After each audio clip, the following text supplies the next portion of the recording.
Hola, buenas tardes, ¿cómo están? Estamos de regreso a la jornada de esta tarde del cuarto Congreso Internacional de Psicología de la Universidad Gabriela Mistral, que lleva por título esta vez Prevención de la Violencia en Entornos Digitales y Presenciales, Desafíos y Estrategias para una Convivencia Segura.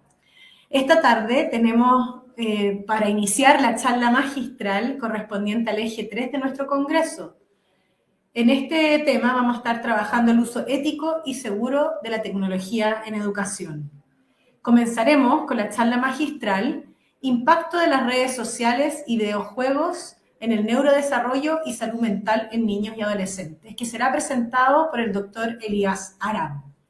Elías es psiquiatra de niños y adolescentes, titulado en la Universidad de Chile. Se ha desempeñado como académico en su casa de estudios y es coautor del libro El cerebro roto y generación emergente.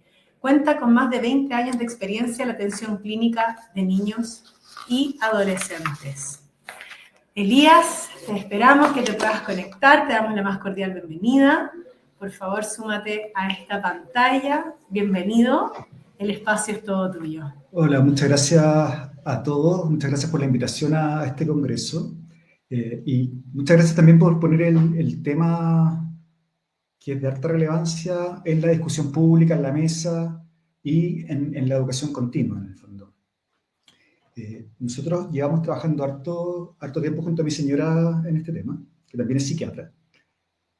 Partimos ya hace casi 20 años, donde yo era estudiante de segundo año de la especialidad y me tocó ver a un paciente hospitalizado. Un paciente de 13, 14 años que ingresó por el diagnóstico de un cuadro psicótico en estudio y una posible esquizofrenia de primer brote. El cuadro no cuadraba mucho. Y no cuadraba, así que empezamos a investigar. Durante las primeras 2 semanas hizo un síndrome de abstinencia bien importante, y eso en retrospectiva. Y finalmente el diagnóstico que más nos cuadraba era que tenía una adicción a los videojuegos. Además tenía de base una depresión y estaba en una familia muy disfuncional. Y ahí partimos estudiando esto.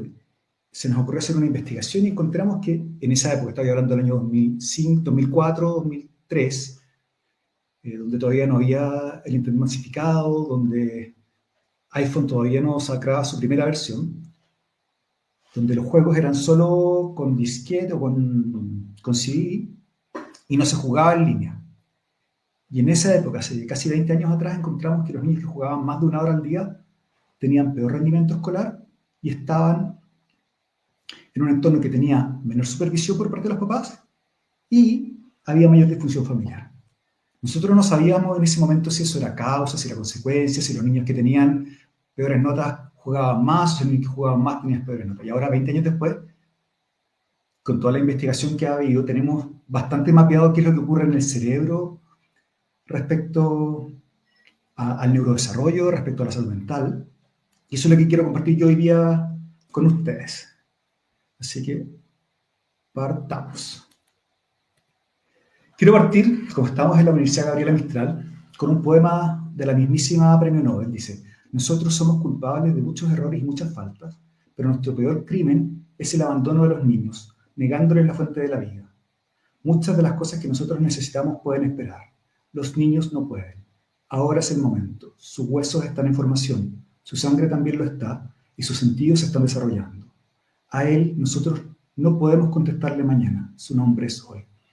Esto es el año 1945 aproximadamente. O sea, a través de un lindo poema nos deja una lección que hasta el día de hoy sigue siendo importante. Cómo tenemos que cuidar a los niños y a los adolescentes. Y eso es lo que a nosotros nos motivó a escribir el libro, donde vemos que esto tiene un impacto severo en la salud mental, tiene un impacto severo en el neurodesarrollo. Desde la pulcritud académica, quizás todavía nos faltan algunos estudios que nos muestren causalidad, pero con la información que tenemos ahora, que es bastante abundante, yo creo que si seguimos esperando esa causalidad, lo que vamos a hacer es daño. Por lo tanto, esto también es un llamado ético a que difundamos esta información, de que eduquemos esta información, y les voy a ir explicando por qué. Antes de hablar de los riesgos que eso significa, es innegable que las nuevas tecnologías tienen beneficios en el aprendizaje, en la exposición a nuevas ideas, en la red de soporte. Es más, de hecho, estamos nosotros conectados a una plataforma online donde podemos comunicarnos con personas de varias partes del mundo. Y que esto también es una oportunidad de acceso y promoción a la salud mental. Muchos de ustedes no tuvieron que viajar a Santiago para poder hacer, yo no tuve que viajar a otro lado, estamos probablemente cada uno de nuestras casas o de nuestros trabajos. Entonces sí tiene beneficios, pero hoy no me voy a referir a los beneficios, sino que me voy a referir a los riesgos. Y un poco la crisis que hay en salud mental fue la que nos llevó a un poco levantar la voz, de decir, chuta, esto está pasando en nuestro país, esto está pasando en el mundo, y recopilamos prácticamente la mayor parte de la evidencia que existe hasta el año pasado, o que existía hasta el año pasado, para dejarlo en palabras, en el fondo, para dejarlo escrito para que finalmente sea menos fácil negar esto que está pasando. Cuando uno piensa en los dispositivos electrónicos y piensa en un colegio, un niño que es un preescolar o un niño de primero o segundo básico necesita herramientas, necesita tecnología, y la tijera es una herramienta tecnológica que nos permite cortar. Pero la tecnología que usan los niños en enseñanza básica es una tecnología que es segura, que tiene punta roma, que tiene poco filo. Yo creo que a ningún papá o a ningún director de un colegio se le ocurriría pedir que los niños lleven una cortapluma Victorinox, con esa que está ahí, que es muy bonita, que tiene muchas aplicaciones, que también tiene una tijera, pero además de la tijera, tiene otras aplicaciones que pueden llegar a ser muy peligrosos cuando se usa de manera inadecuada. Y un poco es lo mismo que nos está pasando con la tecnología o con los dispositivos electrónicos. O sea, pueden ser útiles, pero el cómo se están manejando hoy, les voy a hacer spoiler, pero les voy a mostrar evidencia ya dura, ya correlacional, ya de causalidad, de un poco de cuáles son las directrices que deberíamos seguir. Todos hemos escuchado de nuestros hijos, sobrinos, pacientes, estoy aburrido, me da lata, que fome. Estar aburrido, si bien siempre se hace como una cierta apología, es un estado de pequeño malestar. Un malestar, si uno lo lleva a una escala de 0 a 10, que va de 1, 2, máximo 3. Es un estado transitorio en que además se activan una red que es muy importante, que es la red neuronal por defecto, que nos permite la introspección. ¿Por qué los niños se aburren? No porque sean de cristal, no porque sean flojos, no porque sean, sino que finalmente su cerebro está hackeado. Metafóricamente hablando, es como si a un niño le damos un helado de chocolate y después le pedimos que coma brócoli, ¿cómo lo va a encontrar?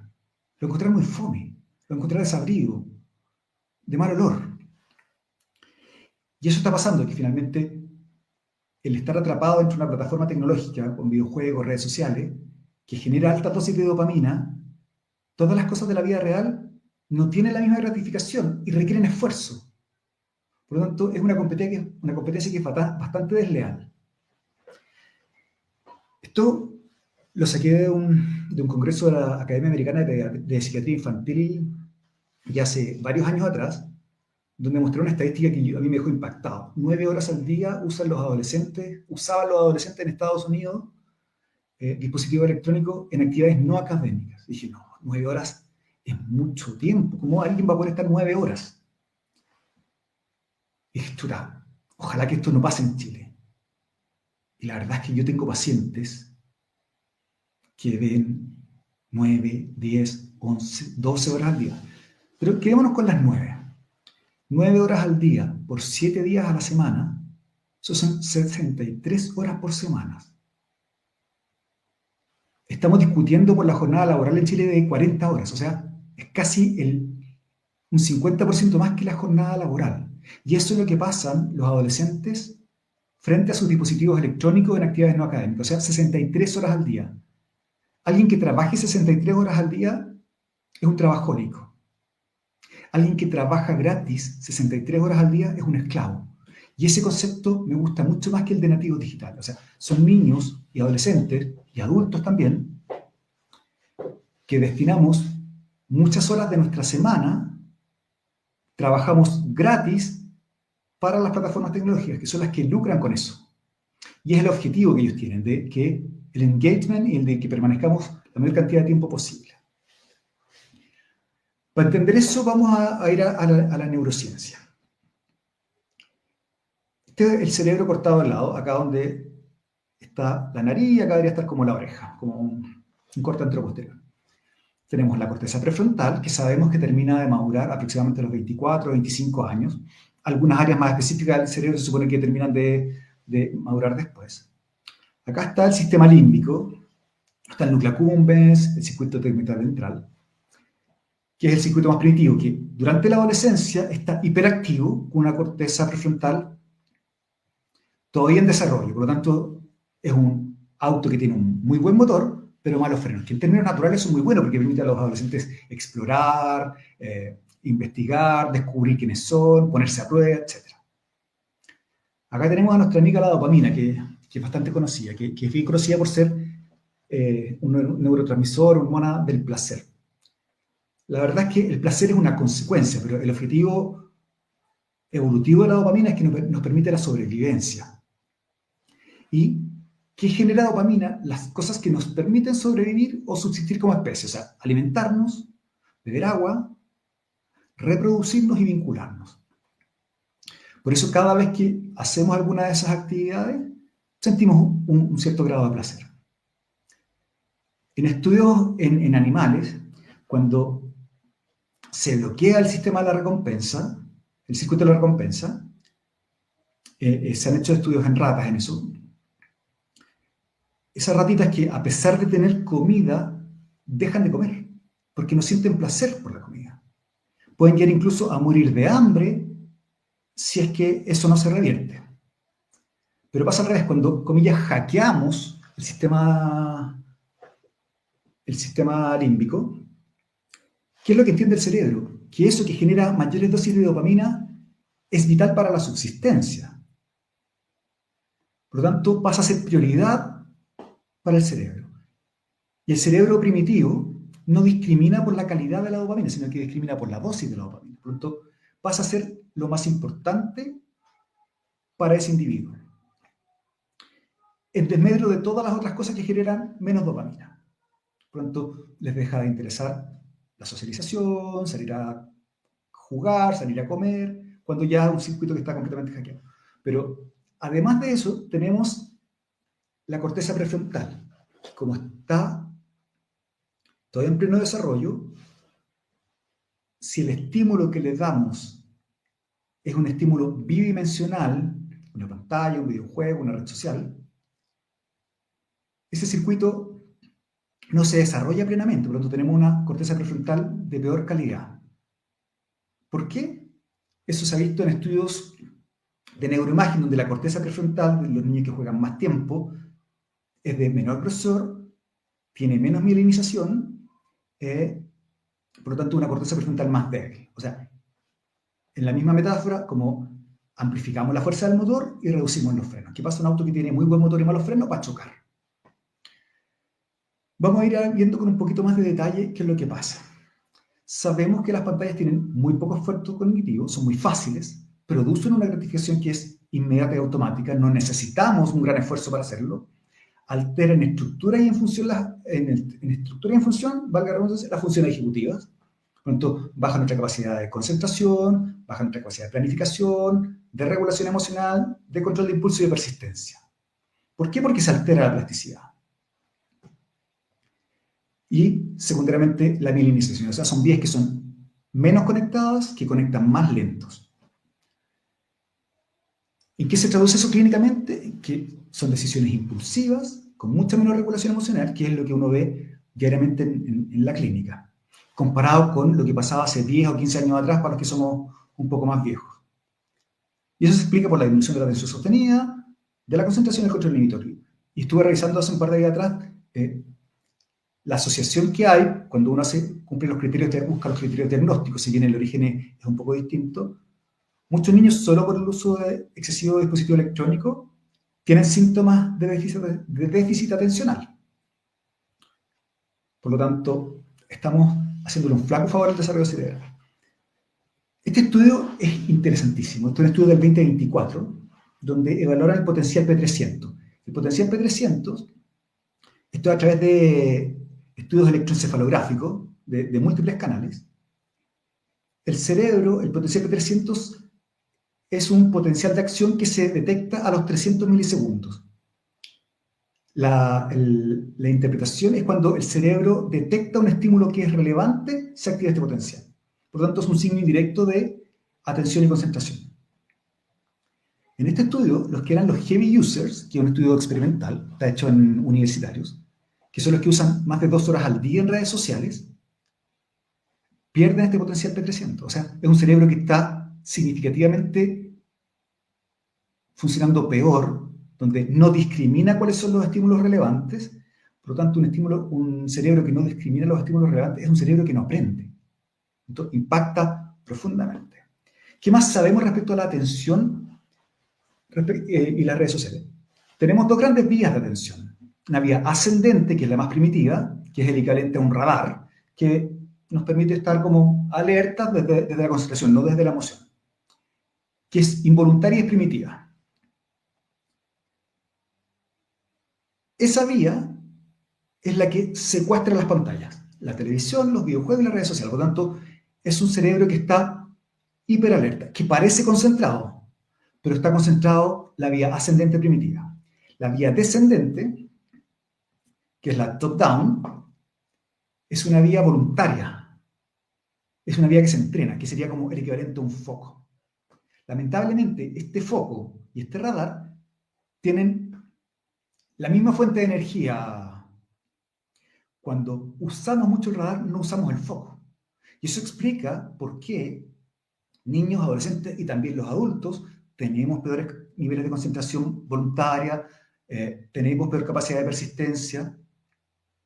Y con la atención como voluntaria con el foco, primero ese foco es un foco amplio, que es como un escaneo. Y el foco se profundiza, que nos permite la lectura profunda, la introspección, aproximadamente a los 20 minutos. Cada vez que nosotros nos distraemos por el estímulo que sea, la vía descendente, que es la top-down, vuelve al modo escaneo.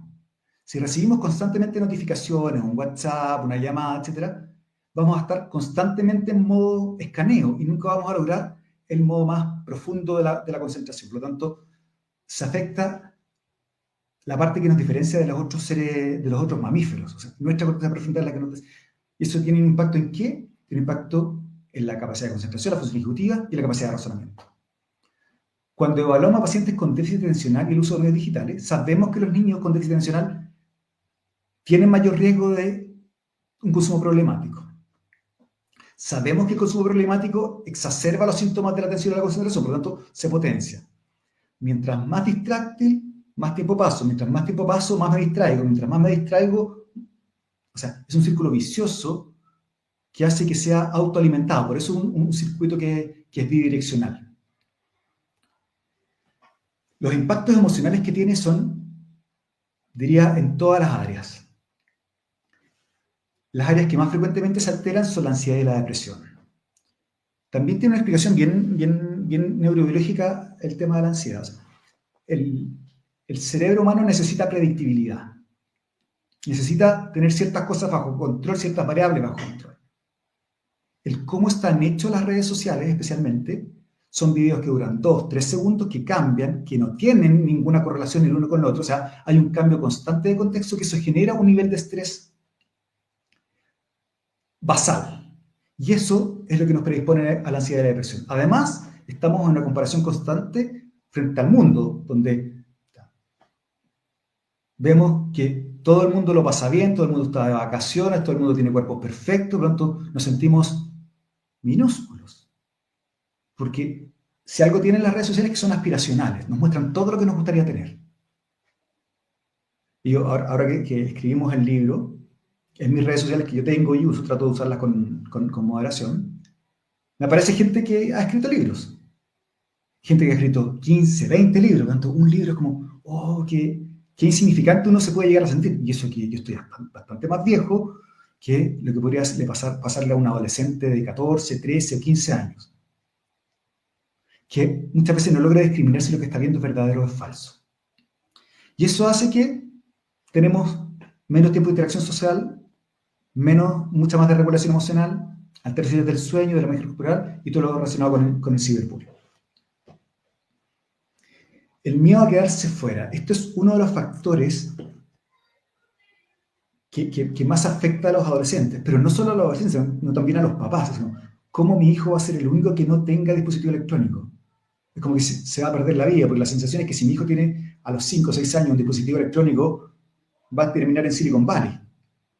Pero la verdad es que no pasa eso. ¿Qué más se altera? Se alteran los vínculos. Sin vínculos se pierden los elementos más centrales del ser humano. Ya lo dijo Bowlby hace bastante años atrás. Se altera la empatía, porque si no hay vínculos, ¿cómo vamos a desarrollar las neuronas en espejo que son las responsables de la empatía? Tenemos problemas de la salud física. Y el peor enemigo son los algoritmos, porque los algoritmos son modelos matemáticos que detectan las vulnerabilidades y las usan como motor de negocio. Y el objetivo es que generan engagement. Esto genera problemas de salud mental y los empeoran. Cuando ahora estamos utilizando mucho más la inteligencia generativa, es como, estamos muy, muy complejos con eso. Los riesgos, la huella digital, la privacidad, la disminución del pensamiento crítico que nos permite, que nos impide finalmente pensar adecuadamente y reflexionar, y se nos pierden los pensamientos dialécticos. Y un poco para finalizar, quiero mandarles, los otros son estudios, esto, la dieta tecnológica, como, ¿a qué le estamos quitando tiempo? Por un lado estamos dañando el cerebro, pero por otro lado estamos quitándole tiempo a las cosas que nos hacen bien para el neurodesarrollo. Y que son el sueño, lo académico, la alimentación y ejercicio, por lo tanto el tiempo. Cuando tenemos 9 horas es porque le quitamos tiempo a todas las cosas que son prioritarias para nuestro desarrollo. Y para ir cerrando, ese es un concepto que yo quiero que se quede claro, que tenemos un déficit de vida real, porque la vida real es la que nos va a proteger el cerebro y poder sacar el potencial que tiene. Necesitamos incorporar con principios éticos las conclusiones, que son que esto es una estrategia costo efectiva que nos va a permitir poder prevenir problemas de salud mental. Nosotros estamos trabajando con la Sociedad de Pediatría. ¿Cómo reparamos este daño? Se repara a través de los vínculos. Los vínculos son los que nos van a volver a poder ayudar a que nuestro cerebro se repare. Las propuestas que estamos trabajando nosotros son, 1, que no haya exposición a pantalla los primeros 6 años de vida, menos de 1 hora al día, de 7 a 12 años, y de 13 a 18, menos de 2 horas al día. Esto incluye actividades académicas. Yo quiero que los colegios sean libres de dispositivos móviles, y acá está la razón. En los colegios que se han reducido, este es un estudio noruego, se redujo el 60% de las visitas a las especialistas y 30% de las consultas de médicos generales teniendo acceso a la salud mental. Imagínense en países que no tenemos tanto acceso a la salud mental. La caída del bullying bajó casi un 50% y mejoró el rendimiento académico. Tuvo mucho más impacto a menor nivel socioeconómico. Por lo tanto, es un acto de equidad social el eliminar los teléfonos de los colegios. De los dormitorios, de los espacios comunes y de las comidas. Así que eso lo quería contarle. A los que me quieran seguir, tengo una cuenta en Instagram, que ahí está el enlace del libro por si alguno lo quiere leer y ojalá que lo puedan difundir y que mucha gente lo lea, porque mientras más leamos, es lo que nos falta lectura, nos falta deporte, nos falta aire libre, etc. Gracias, Elías. Había aparecido ya en tu pantalla porque efectivamente nos alargamos unos segunditos, unos minutitos, porque está muy interesante. Hay algunas preguntas que ya están dando vuelta en el público y la primera quizás de alguna manera la esbozaste, pero quizás necesitamos que puedas profundizar un poquito más porque hablas de las pantallas, pero también hablas del algoritmo, hablas de juegos, hablas de videos cortos, entonces tal vez si nos podrías distinguir o mostrar si hay diferencias o no, sí, o si todas las pantallas son igualmente impactantes. Depende de la edad. En los menores de 6 años, el impacto que tienen las pantallas es incluso de fondo. ¿Ya? Porque produce una interferencia, es lo que se llama la tecnoferencia. Cuando está un papá y un niño viendo la televisión de fondo, se reduce la cantidad de palabras que el papá le dice al hijo y que el hijo le dice al papá, como en un 60%, y reduce el contacto visual. Las alteraciones no es lo mismo, programar en Python que ver Reels. Cuando hablamos de 9 horas, las 9 horas son principalmente en redes sociales, videojuegos y videos cortos. Esas son las cosas que más usan los adolescentes y los niños. Y el mito de que lo uso para estudiar, la verdad es que en toda la literatura es falso. En general, hay un estudio súper interesante que se hizo acá en Chile, después de una política pública. Los mejores alumnos de los colegios fiscales les regalaron un computador personal. Y la teoría era como que son buenos alumnos, los van a usar para estudiar. Al año siguiente y a los 2 años siguientes, esos alumnos con computador personal bajaron su rendimiento académico, porque lamentablemente lo usaron para jugar videojuegos o para ver YouTube. En esa época no había todavía redes sociales tan intensas.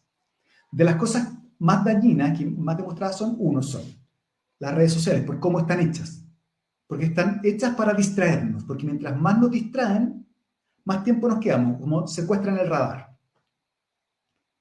Con los videojuegos tienen alto riesgo de ser adictivos y desplazan mucho tiempo. Hay la literatura ahí, sobre todo unos estudios que ya son más prospectivos, pudiese tener algún rol ciertos juegos en ciertos individuos cuando están demostrados. Y un poco el gran problema de las tecnologías, a diferencia, por ejemplo, de lo que pasa con los medicamentos, o sea, ellos no tienen que demostrar que son inocuos. O sea, basta solo con que yo diga, oye, es para niños y es educativo, y gente. Y lo que ha pasado finalmente con la calidad de la educación al incorporar las tecnologías es que en términos poblacionales no ha mejorado la calidad de la educación, o sea, no ha mejorado el neurodesarrollo, al contrario, lo ha deteriorado. ¿Por qué? Porque hiperestimula el circuito de la recompensa, eso significa mayor riesgo de depresión. Y este es un estudio, voy a retroceder un segundo. Este estudio es súper interesante, dice, a mayor tiempo en pantalla en redes sociales, aumenta significativamente el riesgo de depresión, y eso es independiente de los factores ambientales que existan, los factores genéticos que existen, es solo por el impacto. O sea, un OR de 2.5 a 3. O sea, es de verdad que es bien impactante cuando se hacen estos estudios, porque finalmente, a pesar de lo gruesa que es la evidencia, todavía hay mucha resistencia de parte de las autoridades, de parte de los políticos, de parte de los papás, y tiene un impacto significativo en el fondo. O sea, afecta el desarrollo de la empatía, y este curso tiene que ver con o sea, mientras menos empatía hay, más el riesgo de violencia. Por lo tanto, estamos hablando de cosas que son fundamentales para la subsistencia del ser humano al final.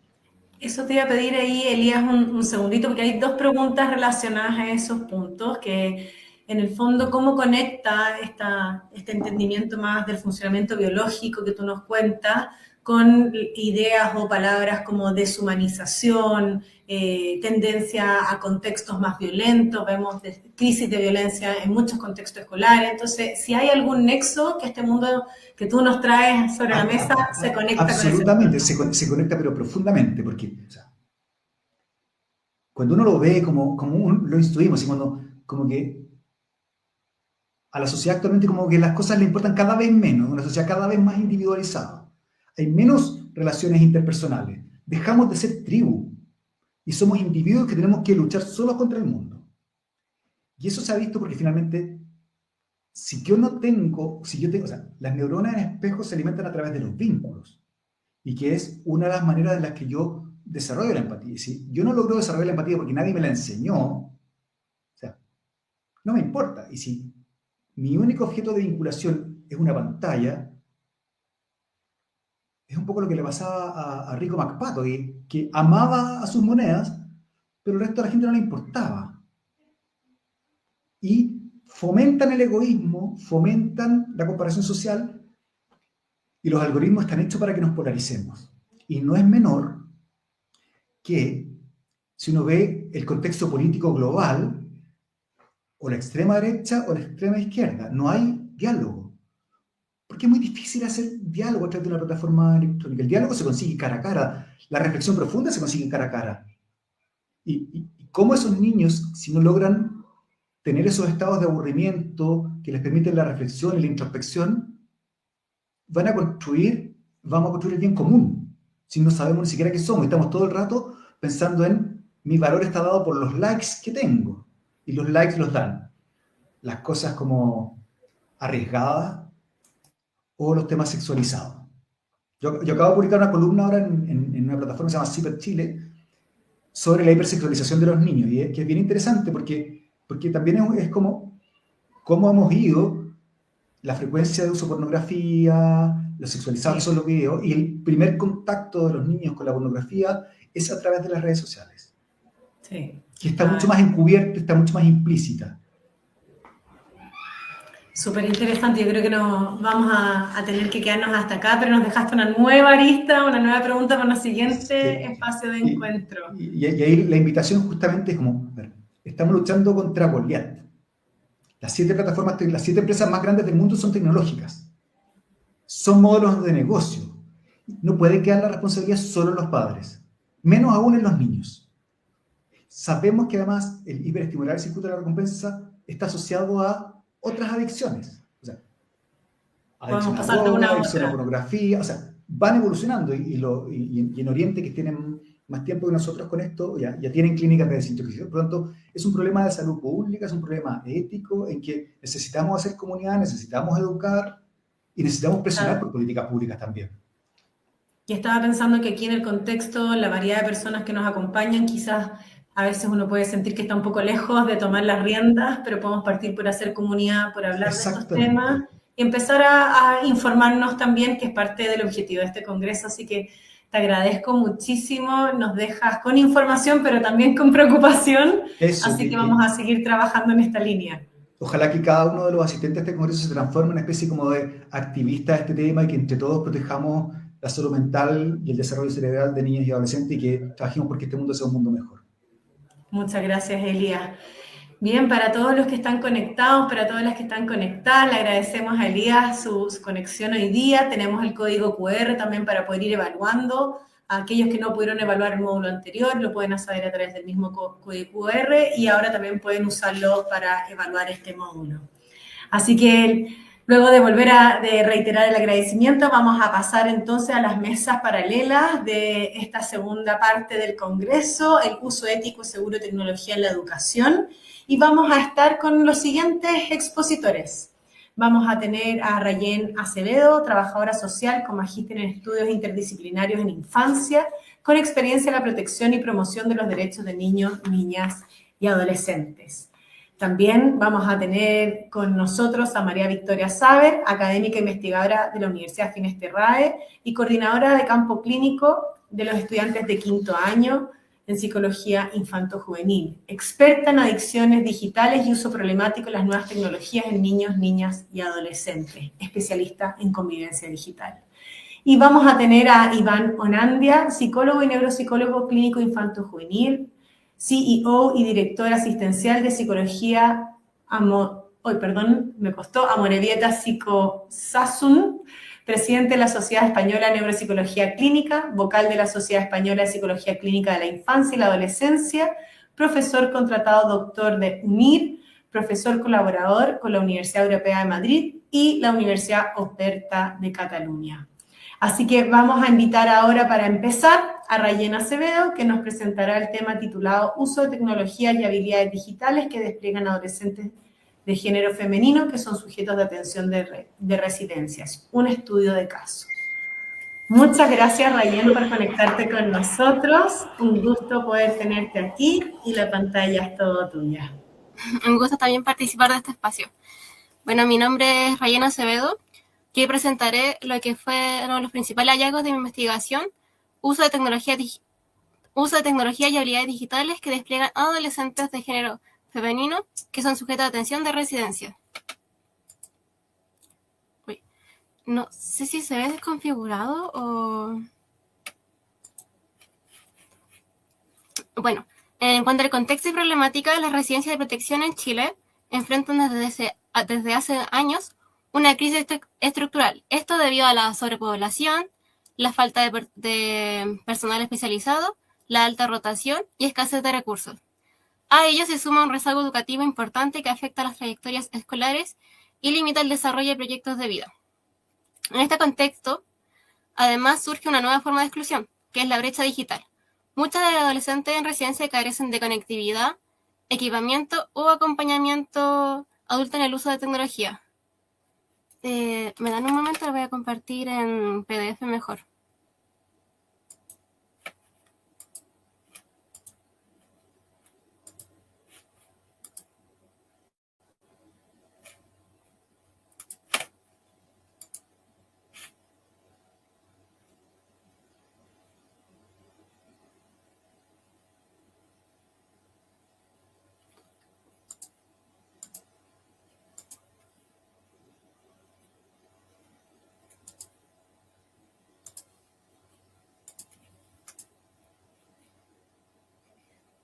Y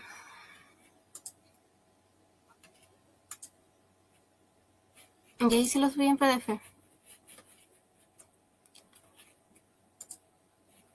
Bueno, ya, perdón por el otro problema. Ya, entonces, como decía, entonces la adolescente en residencia sufre una doble vulneración. Por un lado tienen el tema educativo y por otro la brecha digital. Por tanto, la brecha digital no es solo tecnológica, sino también una brecha de derechos. No acceder, no aprender o no participar en espacios digitales significa quedar fuera de los entornos donde hoy se construye ciudadanía y autonomía. La pregunta central de mi investigación fue ¿cuáles son los usos y habilidades digitales que despliegan las adolescentes que son sujetos de atención de las residencias implementadas por organismos colaboradores del Servicio de Protección Especializada a la Niñez y Adolescencia? Como objetivo general, fue caracterizar los usos y las habilidades digitales que despliegan las adolescentes en residencia, y la investigación buscó identificar cómo las adolescentes en residencias usan la tecnología y qué tipo de habilidades digitales despliegan. Entre los principales resultados de la investigación se organizaron en 3 ejes principales: accesos, usos y mediación digital. En cuanto al acceso, el 68% de adolescentes que vivían en residencias cuentan con conectividad Wi-Fi, pero esta tenía mala señal, y más de la mitad de las adolescentes que contaban con celular, pero no tenían internet propio. Esto configura una experiencia digital intermitente y dependiente. Como señalan algunos autores, este tipo de desigualdad refleja una brecha estructural digital, donde el acceso está condicionado por factores institucionales y socioeconómicos. En cuanto a los patrones de uso, el celular es el principal dispositivo de conexión, siendo las redes sociales lo que más utilizan, como TikTok, Instagram y WhatsApp, las cuales cumplen una función social y emocional clave. Las adolescentes usan estos espacios para vincularse, expresarse y construir identidad, pero también se exponen a riesgos y violencia digital. Solo un 36% utilizaba el Internet con fines educativos, lo cual muestra que su participación digital está más orientada al ocio que el aprendizaje. Entonces podríamos decir que esta alfabetización digital que tienen las adolescentes en residencia es más una alfabetización digital parcial. Dominan las habilidades instrumentales de los dispositivos tecnológicos, pero no los críticos. Respecto a la mediación digital, después de analizar el acceso y los usos tecnológicos, aparece un elemento clave aquí, que es la mediación digital. Es decir, cómo los adultos en residencia, ya sea educadoras de trato directo o profesionales, acompañan o no acompañan el uso de tecnología en las residencias.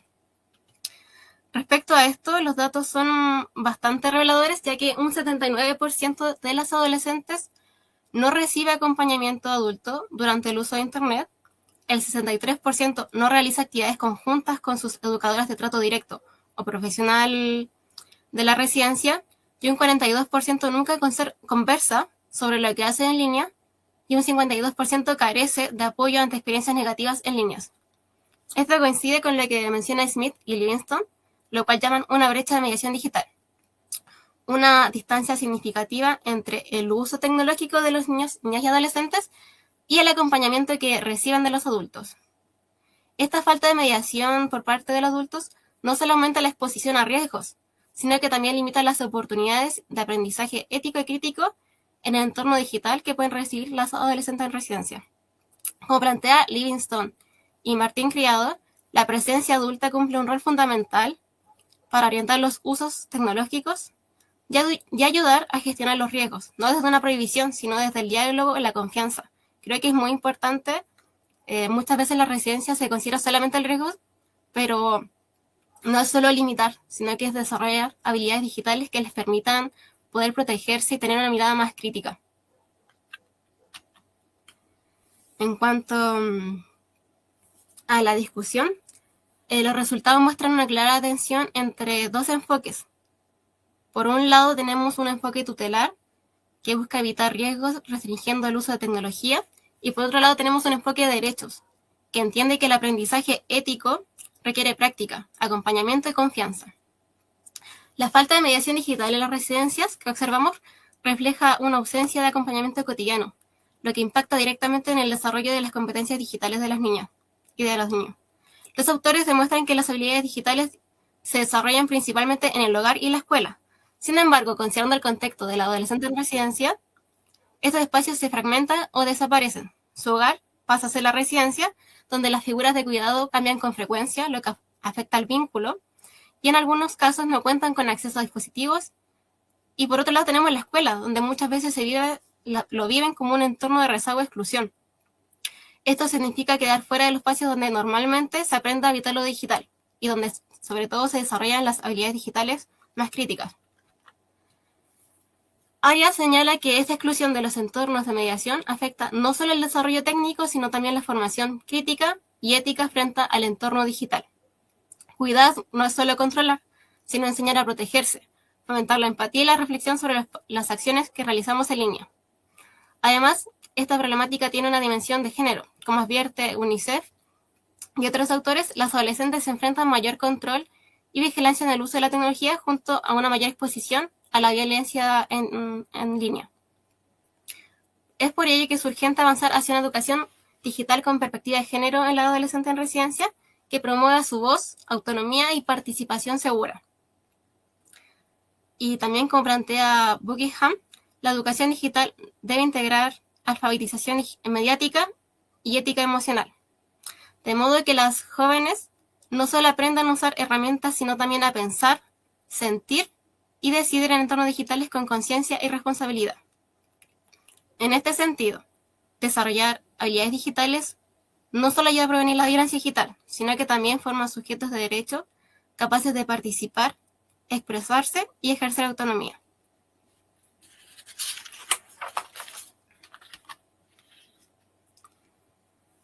Entre las principales conclusiones de la investigación, considero que esta investigación nos invita a repensar el uso de la tecnología en las residencias desde una ética del cuidado, donde el desarrollo de las competencias digitales se comprende no solo como habilidades técnicas, sino como prácticas de ciudadanía, autocuidado y convivencia digital segura. El desarrollo de habilidades digitales críticas y éticas se presentan como una estrategia clave para la prevención de la violencia digital, pero también como una vía concreta para garantizar derechos fundamentales, el derecho a aprender, a comunicarse y a participar plenamente en la sociedad digital. El desafío es pasar de un modelo centrado en la restricción y el control a uno más habilitador, donde se promueve la autonomía, pensamiento crítico y acompañamiento seguro en los entornos digitales. Por último, considero que igual es importante dar recomendaciones, y entre ellas serían fortalecer la formación en alfabetización digital, tanto en las adolescentes como en el personal de las residencias, abordando el uso seguro, la gestión de riesgo y la ética digital desde una perspectiva crítica y de derechos. También considero que es importante reformular las políticas y estrategias para integrar el uso educativo de la tecnología en residencias, incorporándolo en los planes de intervención y lineamientos técnicos.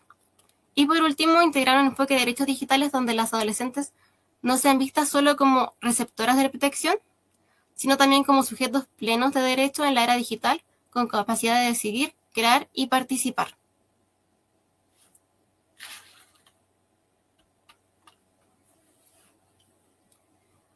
Y eso sería principalmente mi investigación. Muchas gracias, Rayen. Bueno, hemos escuchado la ponencia Uso de tecnologías y habilidades digitales que despliegan adolescentes de género femenino que son sujetos de atención de residencias, un estudio de caso. Muchas gracias por compartir. Vamos a tener un espacio de preguntas al final. Hay algunas preguntas que aparecieron en el chat, así que vamos a ir acumulándolas. No te vas a quedar en la sala de espera para poder conectarnos en un ratito más junto a los otros expositores para dirigir las preguntas.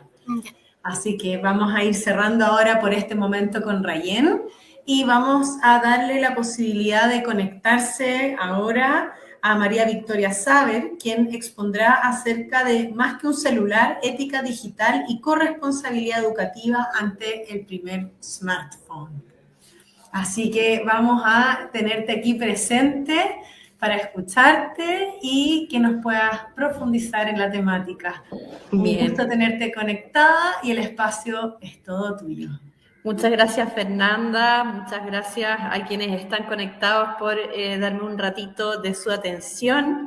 Este es un tema que yo le he dado un montón de vueltas y mediante todo lo que he estudiado respecto de el uso de herramientas digitales en niños, he propuesto en este trabajo una hoja de ruta segura para la entrega del primer smartphone en nuestros niños y adolescentes.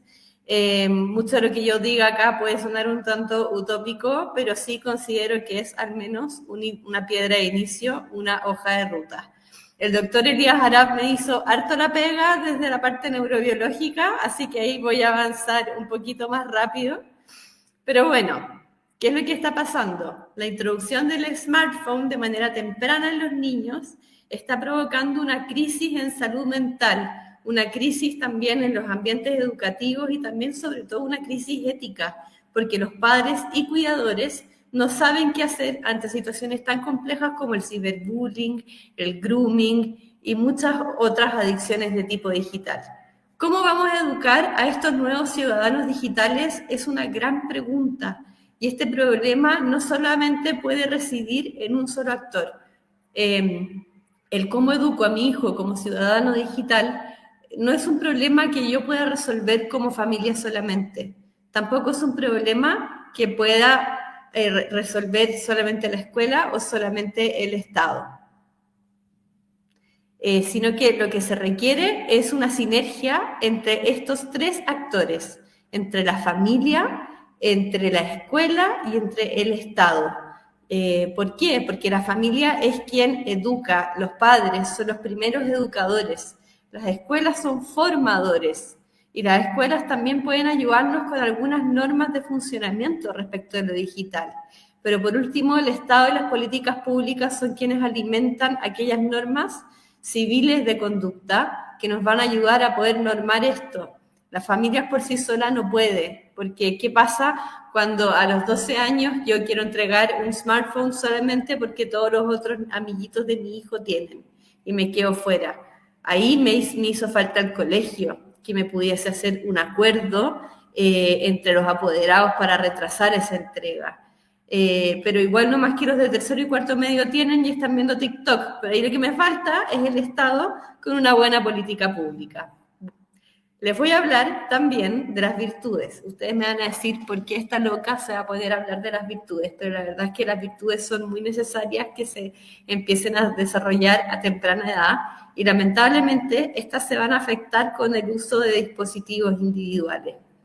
¿Qué pasa? El uso temprano de smartphones se ha vinculado a conductas de tipo disfuncional, de regulaciones en sala, entre otras. Y la psiquiatra Victoria Dankli, el año 2015, es decir, hace 10 años, sacó un libro espectacular donde ella describe el síndrome de la pantalla interactiva. Lo que ella observó era que sus pacientes de todo tipo de diagnóstico que consumían un alto nivel de pantallas interactivas tenían síntomas más graves. Y en la medida en que ella los iba retirando junto con las familias, los síntomas empezaban a ceder. Y era menos necesario usar dosis tan altas de medicamentos. Entonces, eso a mí, la verdad es que en mi práctica clínica me voló la cabeza, lo empecé a hacer con algunos pacientitos con muy buenos resultados. También otro problema que tenemos es que tenemos ahora adicciones conductuales en niños, niñas y adolescentes. Las adicciones conductuales están en el CIE-10 y en el DSM, pero la verdad es que es con suerte una plana. Y hoy en día esto es un problema tremendo, extendido tanto a niños como a adultos, porque las adicciones conductuales siguen el mismo paso neurológico que las adicciones a sustancias. Entonces, ¿qué es lo que pasa? Nuestros niños necesitan, para ser felices y para desarrollarse, 6 experiencias: el acceso a la naturaleza, el movimiento y la actividad física, el juego libre e inestructurado, el acceso a la luz del sol, el sueño profundo y reparador y en los vínculos sanos. Estas 6 cosas yo les garantizo que sus hijos van a ser felices si es que reciben una barra libre de estas 6 cosas. Lamentablemente las pantallas las van a ir a coartar y a limitar una a una, porque voy a dejar de salir, me voy a quedar encerrado, voy a dejar de jugar, etc. Recuerden porfa esta diapo porque la vamos a ver más adelante. Aquí el doctor Arap le hizo parte de la pega, se me desconfiguró ahí un poco la PPT, pero no importa. No existe eso de los nativos digitales, lo que tenemos son niños con una neuroplasticidad increíble que les pasamos cualquier herramienta y la aprenden a usar rápido. ¿Qué pasa? Cuando entregamos un smartphone alrededor de los 15 años, tenemos un desfase en nuestro cerebro, porque esta parte que está acá en naranjo, que es el sistema límbico o el cerebro de las emociones, ya está más o menos maduro, pero la corteza prefrontal, desde donde están las funciones ejecutivas, de las que tanto se habló en una de las ponencias anteriores, está inmadura.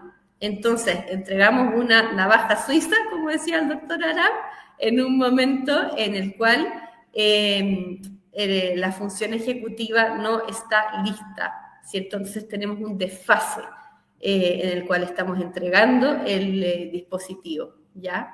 Se van a afectar entonces los sentidos internos, o sea, la forma en la que se procesa la información, la imaginación se va a quedar completamente cesante, porque uno queda de alguna manera recibiendo puras imágenes chatarra, que no solo no me sirven de nada, sino que en mi mente yo no las compuse, se va a afectar el juicio emocional, ¿cierto? Lo que es indispensable para el pensamiento abstracto. Aquí tenemos un ejemplo de lo que son las imágenes chatarra, que no me sirven, que dejan en mi imaginación cesante, versus imágenes del mundo real y tangible, que hacen que mi imaginación no solamente no quede cesante, sino que se ponga a trabajar así, como loca, y se desarrolle el pensamiento. Entonces, ¿cuál va a ser el antídoto para todo esto? Las virtudes. Primero se desarrolla la virtud de la templanza y luego la virtud de la fortaleza. La virtud de la templanza va a permitir la moderación y el dominio de los impulsos, de las emociones, de los afectos, de los apetitos. Es como que tuviéramos una emoción con un alto nivel de temperatura y la templanza como que nos baja la temperatura, ¿cierto? ¿Y qué es lo que hace la templanza? Actúa como un contrapeso ante el deseo insaciable de gratificación inmediata que me trae el smartphone. Entonces hace que el sujeto pueda resistir la curiosidad vana, la divagación de la mente y el scrolleo infinito, ¿ya? Y por otro lado, una vez de que se desarrolla la templanza, se empieza a desarrollar la fortaleza que nos da el coraje, la perseverancia para buscar una vida con propósito, que es algo que tienen que hacer los adolescentes, resistiendo a la gratificación inmediata. Y su antídoto va a ser que va a resistir la gratificación fácil que ofrecen los dispositivos, eligiendo el camino del esfuerzo y el camino de la realización genuina. Bien, el rol de las familias. Las familias son el principal agente de protección digital. Ya lo hemos dicho, ya se ha dicho en varias ponencias, ¿no?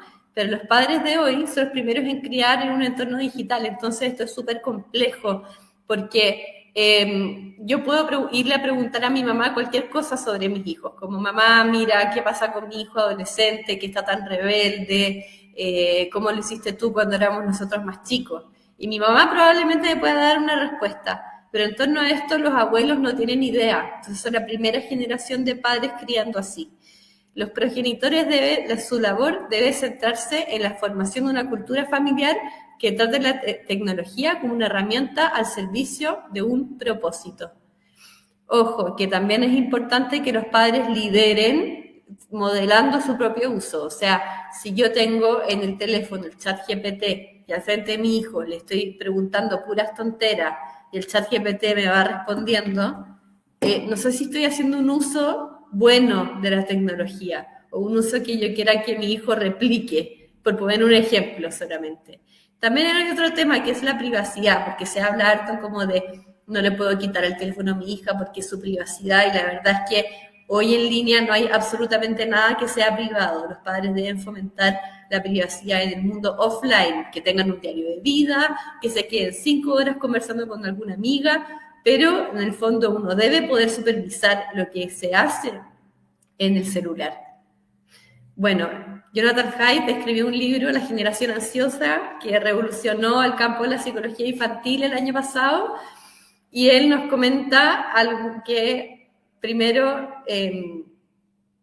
nos dio como ciertas guías respecto del tema de los teléfonos inteligentes, que son re poco aplicables acá en Chile, porque según los datos de la encuesta BTR Criteria Research, la edad promedio de entrega de un teléfono en Chile es alrededor de los 8 años. Y él dice que ojalá no antes de los 14 años tengamos un teléfono y que a los 16 años recién tengamos redes sociales. Y que una alternativa viable es el uso de un teléfono básico sin acceso a Internet como paso intermedio. Y aquí es donde tenemos que empezar a llegar si queremos proteger el cerebro de nuestros niños en desarrollo. Este smartphone, primer smartphone, debe tener un contrato de uso. O sea, este teléfono yo te lo paso, es mío, como mamá, es mío, yo te lo paso porque tú lo necesitas y yo quiero que tú lo uses y necesito que lo uses. Pero el teléfono es mío, yo lo puedo confiscar en cualquier minuto, ¿no? Supervisión y privacidad. Nuevamente lo que les dije de la privacidad, no hay nada privado en el mundo online y se deben entregar con controles parentales y deben haber condiciones y consecuencias de incumplimiento de alguna norma y que estén explícitas y co-construidas entre padres e hijos. Ahora vamos a hablar del rol de las escuelas. Durante la pandemia, el celular fue una herramienta de aprendizaje, pero ahora, 2025, 5 años más tarde, nos hemos dado cuenta de las dificultades socioemocionales que tienen que ver con su uso. Países como Francia e Italia han optado por la prohibición de celulares en establecimientos educativos por lo mismo. Y en Chile, nuestra ley va solamente con un proyecto de ley que regula y prohíbe su uso en la educación parvularia y básica. Ya en el fondo, en la media, ya no hay ningún tipo de regulación a nivel estatal. Entonces, les dije que recordaran nuevamente esta diapositiva que les mostré antes de las 6 experiencias. ¿Por qué yo me inclino hacia una prohibición total, de primera campana a última campana, bell to bell, le dicen los gringos, de los smartphones? Porque las escuelas deben poder promover estas 6 experiencias. Y cuando tenemos las escuelas llenas de smartphones, es imposible poder promoverlas porque los niños no salen al recreo, se quedan pegados en el teléfono, no aprenden, se quedan mirando las redes sociales, no juegan voleibol, no juegan fútbol. Entonces, la escuela tiene que ser un promotor de esto. Las escuelas deben fomentar también el sentido de pertenencia para que yo me sienta tranquilo y seguro yendo al colegio.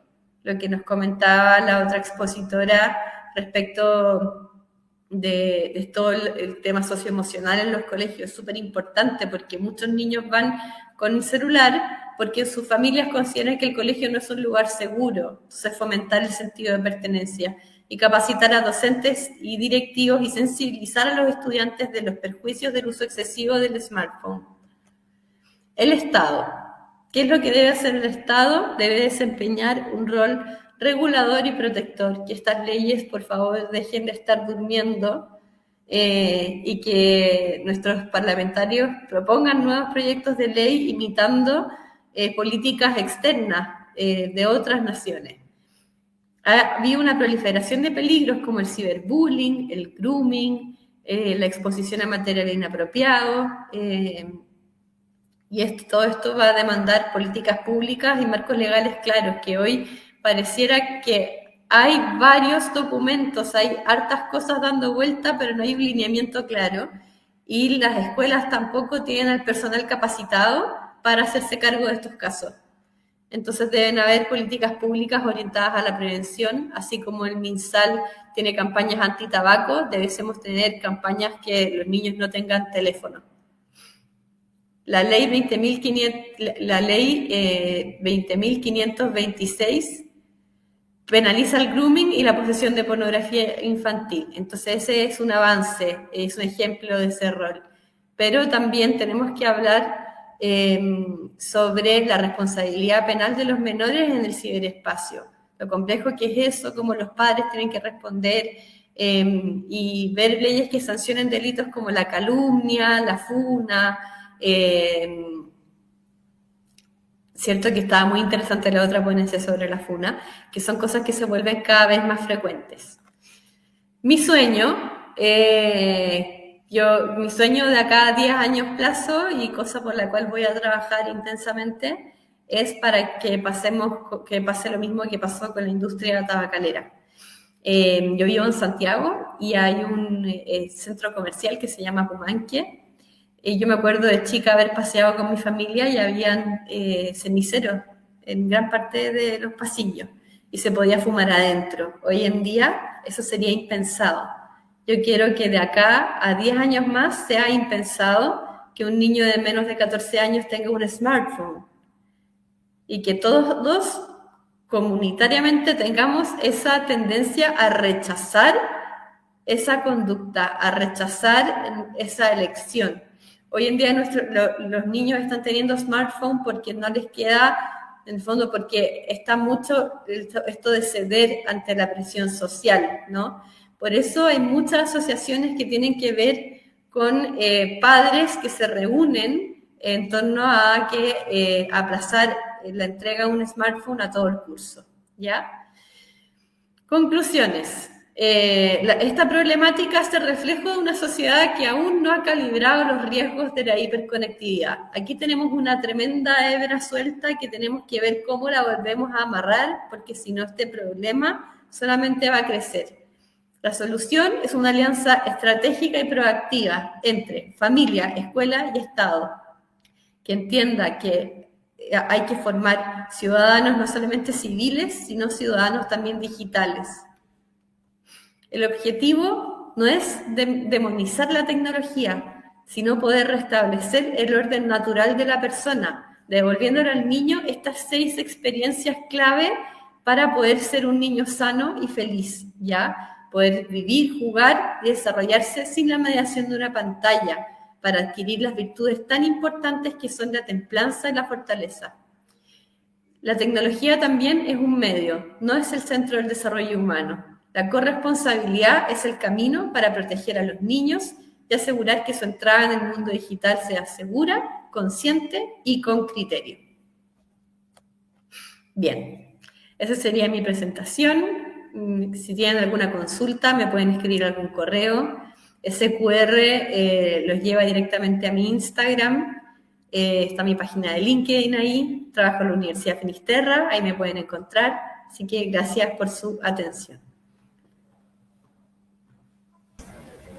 Muchas gracias, María Victoria. Me encanta cómo está este otro lado del mundo digital, donde estamos conectados ahora todos nosotros, donde usamos los QR y nos conectamos más constructivamente, que es la otra cara de lo que estamos conversando, ¿verdad? Sí. Así que qué rico que puedan tener contacto contigo. Bueno, también Elías dejó sus medios de contacto, así que qué rico que se vaya armando una comunidad que se preocupa de estos temas. Te agradezco mucho, María Victoria, no te desconectes, sino que vas a quedar en la sala de trasfondo para que te puedas conectar después a las preguntas que vamos a estar haciendo en la mesa, porque hay algunas ya dirigidas para ti. Así que bueno, vamos a agradecer a María Victoria por su presentación que dice más que un celular, ética digital y corresponsabilidad educativa ante el primer smartphone. Y estamos apoyando la conexión en este momento de Iván Onandia, que nos acompaña desde España, por lo tanto tenemos ahí el desafío de la conexión y del cambio de horario. Y nos va a estar acompañando con la última ponencia. Para este espacio también quiero recordarles el código QR, tal vez me pueden ayudar con la presentación del código QR en pantalla. El código QR les va a permitir acceder a la encuesta de satisfacción y también, en la medida que lo completen, podrán acceder al certificado de participación. Es muy importante estar atentos a los datos que ingresen en el código, porque de esa manera, a ese correo electrónico y con los datos ingresados en ese QR es con el cual se van a crear los certificados. Así que préstenle mucha atención, detalles de ortografía o cualquier error podrían interferir en la correcta entrega de su certificado. Entonces, estamos a momentos, me confirman por favor por interno si es que ya Iván lo estamos apoyando en su conexión. Así que todavía no está 100% conectado, así que les damos, el QR está en mi pantalla, aquí me pueden ver, arriba en la, aquí en la pantalla está el código QR al cual pueden escanear y completar para evaluarnos por una parte, porque siempre es bueno saber qué hacemos bien, qué podemos mejorar también, así como también ingresar sus datos para la certificación.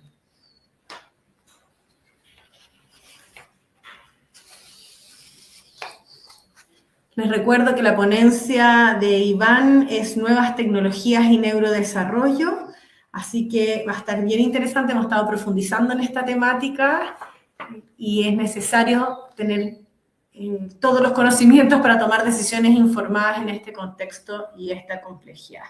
Aquí está conectándose ya Iván, vamos a asegurarnos que pueda estar en pantalla junto conmigo y así ya vamos a dar espacio. Muchas gracias, Iván, por conectarte a esta hora de la noche allá en España. Así que te dejamos la pantalla para que puedas iniciar. Un gusto tenerte con nosotros. Gracias. Estoy esperando que se procese las diapositivas, que las he subido, pero tarda unos minutitos, un segundito. Ahí está procesando. Pero bueno, primero de todo, agradeceros a vosotras por haberme invitado o en cierta forma por haber aceptado, ¿no?, la propuesta de esta ponencia de nuevas tecnologías y neurodesarrollo. Estoy en ello, estoy compartiendo, lo prometo. Se está subiendo. No te preocupes, sí, va viajando desde lejos. Así que ya tenerte desde lejos también es un placer, así que sabemos que el desafío de la coordinación nunca es sencilla y esperar una diapo que se cargue en el sistema no es problema. Vamos a darle ahí a la tecnología su tiempo también. Sí, ya está subida. Ah, vale, muy bien, listo. Perfecto, bueno, muchas gracias. A vosotras. Gracias por la invitación. Es un tema muy interesante del que podríamos hablar muchísimas horas. Es todo un reto para mí intentar condensar todo lo que podemos tener hasta el día de hoy en una charlita de 15 minutos. Así que me van a perdonar porque voy a tener que correr mucho y probablemente se me queden muchas cosas en el tintero, que es algo que está lejos de mis deseos, vamos. Pero lo que sí me gustaría es, sobre todo, que hiciéramos un poco de reflexión de dónde venimos, ¿no? Yo siempre saco esta foto, para mí me encanta ver el tiempo que ha pasado desde que yo era pequeñito hasta ahora y cómo a veces parece que se reproduce un poco nuestro pasado, ¿no? En cierta manera, que no somos tan diferentes, pero a la vez hay cosas que nos hacen pensar que todo ha avanzado muy rápido. Y sin embargo, a día de hoy tenemos las mismas premisas, por ejemplo, en cuanto a educar a nuestros hijos, que es, o deberíamos tenerlas, ¿no? Por ejemplo, que es el sentido común, ¿no? Que debería ser el más común de los sentidos, pero que por otro lado, a veces, sobre todo con las nuevas tecnologías, quizás nos traen más de cabeza qué es el sentido común porque tenemos mucha sobreinformación, ¿no? Como con todos los métodos educativos, ¿no? Pues este es mi hijo, el de arriba, y yo soy el de abajo, y parece que no ha pasado, bueno, nos llevamos de 32 años exactamente, y parece que no ha pasado mucho tiempo, pero sí que ha pasado mucho tiempo, o sí que han pasado muchas cosas, ha llovido desde entonces, ¿no? Me encanta esta frase de Eric Hoffer, porque creo que transmite muy bien lo que a día de hoy deberíamos hacer, ¿no? Que es que intentar estar abiertos al aprendizaje, ¿no? Intentar no pensar que todo aquello que viene nuevo tenemos que, en cierta manera, frenarlo o incluso censurarlo, ¿no? Esto es una actitud que filosófica, antropológicamente la hemos tenido desde muchísimos años, ¿no? Desde años prehistóricos, podríamos decir, ¿no? Nos da mucho miedo el cambio. Somos seres de costumbres y nos da mucho miedo el intentar evolucionar, intentar sobre todo integrar las cosas que van saliendo en nuestra vida diaria. Y me parece totalmente lógico y yo siempre hago un poco la analogía, ¿no? Yo que tengo también contacto con el ámbito jurídico, desde ese ámbito también me transmiten un poco lo mismo que nos pasa en psicología, que las tecnologías también llegan antes que lo que podemos legislar y en nuestro caso de lo que podemos saber, de lo que podemos controlar y saber qué pasa con ellas, ¿no? A día de hoy tenemos muy poca información o muy poca información veraz con sistemas metodológicos, con diseños metodológicos suficientemente rigurosos, de calidad, sin sesgos, porque aquí tenemos otro problema y es que tenemos muchos conflictos de intereses en muchos ámbitos, ¿no? Ya sea holdings o lobbies de las tecnologías por un lado, holdings y lobbies de la política por otro lado, ¿no? Y luego estamos los padres, que estamos muy inquietos, ¿no? Y los profesionales en medio intentando un poco regular todo eso, ¿no? Lo que está claro es que tenemos que ser abiertos, porque cuanto más abiertos seamos hacia el aprendizaje, más dueños seremos de nuestro futuro. Y aquellos que piensen que lo tienen todo sabido, no. De hecho, a mí me gusta mucho acuñar, a mí muchos pacientes aquí en consulta me llaman, ¿no? Boomer, porque ya tengo unos años en el cual me cuesta mucho más ir asimilando las nuevas tecnologías o las nuevas cosas que van saliendo. Yo tengo la suerte de poder trabajar con niños adolescentes y los adolescentes me enseñan muchas de estas cosas y me voy dando cuenta lo mucho que me cuesta ponerme a mí al día y lo rápido que lo hacen ellos. No creo que porque sean nativos digitales, sino porque, teniendo otro tipo de facilidad, otro tipo de soltura cognitiva, ¿no? Desde la época prehistórica estamos en continua evolución. Nuestra sustancia blanca ha subido muchísimo, la gris no tanto, y la conectividad también ha tenido que sufrir muchas modificaciones en cuanto a cómo se configura nuestro cerebro. Pero sobre todo es importante entender que mientras que un lenguaje prehistórico podría ser un artilugio, una tecnología mucho más simple de lo que ahora tenemos para entendernos entre nosotros, un lenguaje en redes sociales es mucho más complejo e incluso deja más lugar y margen a posibles interpretaciones, ¿no? Y como podéis ver en la curva de la izquierda, en los últimos 200 años aproximadamente, 100 y pico, se ha acelerado todavía más nuestro desarrollo a nivel evolutivo y esto se ha traducido en un mayor volumen craneal, ¿no? Que al final también es como un poco medimos, aparte de hacerse más complejo nuestras redes, también se han hecho más grandes, ¿no? Lo que quiere decir que exponencialmente hemos crecido mucho como seres humanos, ¿no? Y en estos procesos hemos tenido ganancias y hemos tenido también muchas pérdidas, ¿no? Aquí os dejo 3 que podéis cacharrear, 2 sobre todo que podéis cacharrear. Una que es un poco más una pregunta reflexión en torno a hacia dónde nos dirigimos, ¿no? Una que es la globalización de la memoria. Ya no tenemos memoria, estamos desmemoriados. No necesitamos tener memoria, de hecho, ¿no? Porque todo lo tenemos a un golpe de clic. El segundo es la pereza cognitiva, ¿no? ¿Para qué voy a memorizar un número realmente, no? O sea, no es solo todo lo busco en Google, sino además, ahora ChatGPT, ¿no? Sino además el para qué voy a hacer el esfuerzo de memorizarlo, si ni siquiera mi cerebro lo identifica como algo significativo, porque no es necesario memorizarlo si lo puedo tener en algún lado guardado, ¿no? El problema está ahora en que tenemos muchas cosas y no sabemos dónde las guardamos, ¿no? Entonces, esto nos hace pasar de un predominio cognitivo de más hemisferio izquierdo, ¿no? En el cual el lenguaje era muy importante porque era muy importante cómo transmitíamos las cosas, cómo las procesábamos incluso, a un dominio más de hemisferio derecho en el cual es más importante entender cómo son las cosas, cómo se organizan, incluso poder tener competencias más superiores o más transversales como una capacidad ética, la creatividad, que es un proceso cognitivo que es difícil de crear, etcétera. Y unas funciones ejecutivas que obviamente siempre van a tener que estar perfeccionadas porque es lo que nos va a permitir vivir en el día a día improvisando, ¿no? Y más cuando vamos rápido necesitamos improvisar todavía más, ¿no? Así que vivimos desmemoriados. Tenemos ahí en Liza una hipótesis de la que últimamente se habla poquito, pero que sigue estando muy ahí, online, dijéramos, ¿no?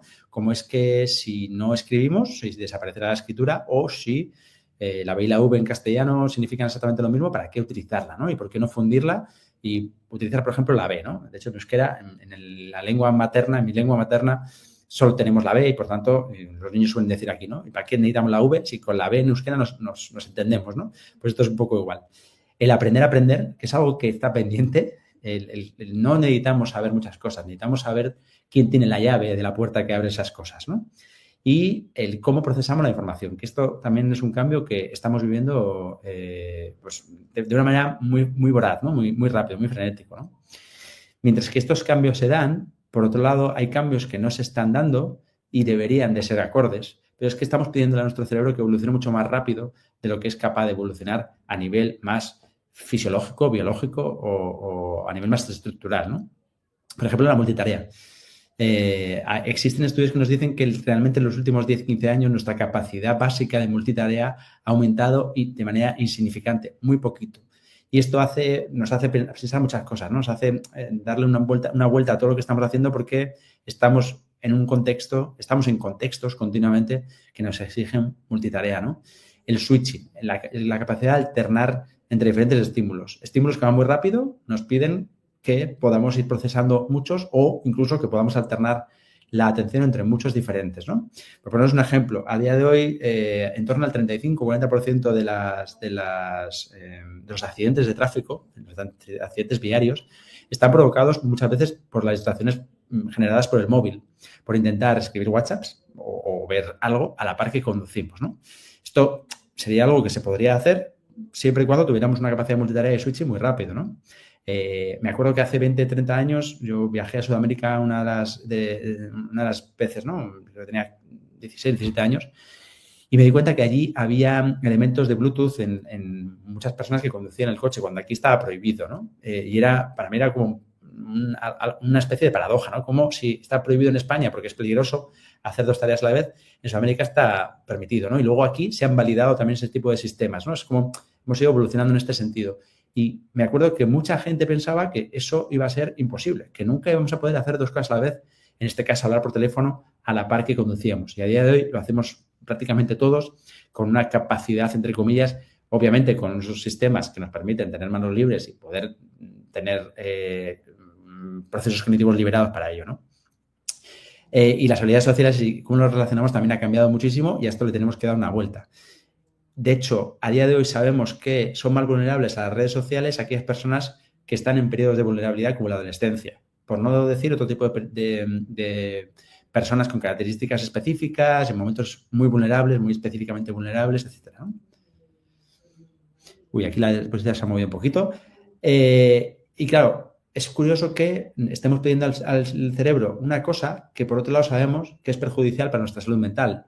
La mayor necesidad de multitarea, la mayor necesidad de multitasking y de switching está correlacionado con una menor productividad a nivel laboral, menor productividad a nivel educativo y menor capacidad de controlar mi foco cognitivo, curiosamente, ¿no? Y soy menos eficaz en el procesamiento de la información y soy incluso menos eficaz en filtrar la información para que en un segundo término pueda ser procesada de una manera más significativa, ¿no? Así que, en cierta forma, vamos a pedir al cerebro que haga multitarea, pero en cierta forma vamos a tener que renunciar a la salud mental, por decirlo de alguna manera. O quizá no estamos siendo del todo eficaces a la hora de poder ser suficientemente productivos a nivel de multitarea. Quiero decir, quizá el problema está en que a día de hoy no nos sentimos competentes en la multitarea y eso hace que, bueno, pues desarrollemos sintomatología de tipo ansioso-depresivo porque no llegamos a las necesidades, porque entendemos que lo hacemos muy mal, etcétera, ¿no? Y, de hecho, la autopercepción, a más multitarea, la autopercepción de capacidad ejecutiva baja mucho. Y esto es muy significativo también, ¿no? Pero todavía tenemos que seguir prospeccionando en este tipo de temas. Yo pongo también un ejemplo muy práctico, ¿no? El de la izquierda es el pie de mi peque, que acaba de cumplir 3 añitos. Cuando vimos este pie dijimos, oh Dios, tiene una mutación genética. No, realmente esto es una evolución genética. Vamos hacia generar pies palmípedos, como los patos, con el objetivo de poder nadar mejor. Y esto es una mejora supuestamente genética que no genera más que ventajas adaptativas porque ya no nos tenemos que subir a los árboles, ¿no? Esto se le llama sintactilia, es un proceso normal que si solo viene aisladamente, sin otro tipo de signos aparejados, pues nos da cuenta de que estamos evolucionando en cierta manera, ¿no? Pero ¿cuánto tiempo hace falta que el cerebro, es decir, cuánto tiempo necesitamos para que el cerebro genere cambios, ¿no? Estructurales, cambios de procesos cognitivos, etcétera, ¿no? Físicamente, este cambio se lleva hablando de él unos 200 años y realmente, si nos vamos a intentar analizar en qué momento evolutivo ya el tener dedos en los pies fue desadaptativo, pues nos vamos a remontar a miles de años atrás, ¿no? Es decir, podríamos decir que nos ha costado miles de años generar un cambio físico que parece muy fácil porque al final es simplemente un cambio genético, ¿no? Sin embargo, a nivel cerebral, ¿cuánto tiempo necesitaremos? Pues esto es algo que a día de hoy es irresoluble. Pero lo que sí sabemos es que nuestros cerebros están cambiando, y sobre todo los cerebros de las generaciones que vienen, las formas de relacionarse, ¿no? Quedan para jugar entre ellos, ¿no? Y quedan, curiosamente, para desconectar. Es decir, conectan o utilizan una tecnología que nos sirve para conectar, pero realmente lo usan en contextos de desconexión. Porque si estoy con alguien, normalmente lo lógico es que conecte físicamente con esa persona, ¿no? No que esté en relativa desconexión como sucede en esta foto, ¿no? Y hay otros fenómenos que todavía no sabemos muy bien qué pasa con ellos, ¿no?